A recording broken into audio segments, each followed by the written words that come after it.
Not from Africa? They're not from Africa. No black people is from Africa. They from out here, right? You guys are literally from out here. Africans don't even want to be playing with you guys. Like, that's just the difference. Africans is totally separate. Oh, hold on. Where you from? I'm from Liberia. From Liberia. And you trying to tell these people that I'm trying to tell them that they're not African. They're not. They are already. I don't know why they don't want to hear. There was black people already here, bro. Already here, but they want to say. And it wasn't even Native American, bro. It was just dark. Right. Here. They want to say that I think they love slave boats, bro. Realize is they migrated. They love the slave boat. That's what it is. Yeah. But tell them again, black people. Black people is not from Africa. Say it louder. But black people is not from Africa. Black people is not from Africa. Yeah, and anybody who said they're from Africa, bro, that's some dumb shit. Africans don't even fuck with people from here, bro. So, period. Africans can tell you fucking Africans. Period.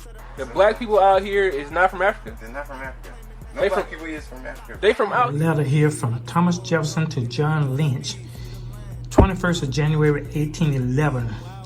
And this letter is gonna be the backdrop of why everyone is doing DNA and their bloodline is showing up in Africa, or at least West Africa. And so this letter kind of explains why you have genetic markers in Africa based on people from the Americas being taken to West Africa to clear the land of the indigenous people in the Americas. And they in the past have told you a false history saying that the people came from West Africa to the Americas when the coast of the West African was colonized by the British and the Spaniards and the French. Sierra Leone with the Spaniards, and the American Colonization Society created Liberia. So let me get into this letter here to give you some insight of why your genetic markers are matching with some of the indigenous people from the Americas living now in West Africa. It says, Sir, you have asked my opinion on the proposition of Miss Muffin to take measures for procuring on the coast of Africa an establishment to which the people of color of these states might from time to time be colonized under the auspice of different governments. Having long ago made up my mind on this subject, I have no hesitation in saying that I have ever thought it the most desirable measure which could be adopted for gradually drawing off this part of our population most advantageously for themselves as well as for us.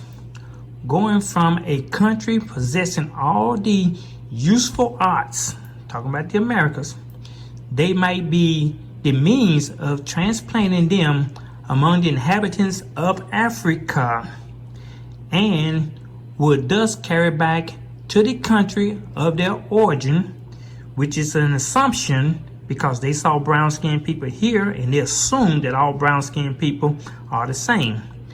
The origin, the seeds of civilization, which might render their sojournment and suffering here a blessing in the end to that country.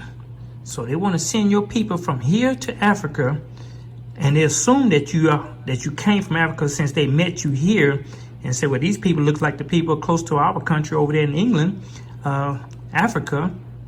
So they must be from over there because we just left from that part of the world, and we used to seeing those kind of people over there.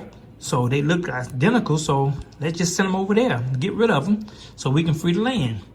So he said, I received in the first year of my coming into the administration of the general government a letter from the governor of Virginia, Colonel Monroe. That's where Monrovia and Liberia was created by them, consulting me at the request of the legislature of the state on the means of procuring some such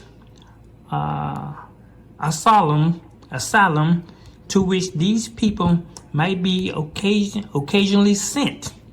I proposed to him the establishment of Sierra Leone, to which a private company in England had already colonized a number of Negroes, and particularly the fugitives from these states during the Revolutionary War, and at the same time suggested if this could not be obtained, some of the Portuguese possessions in South America as next most desirable.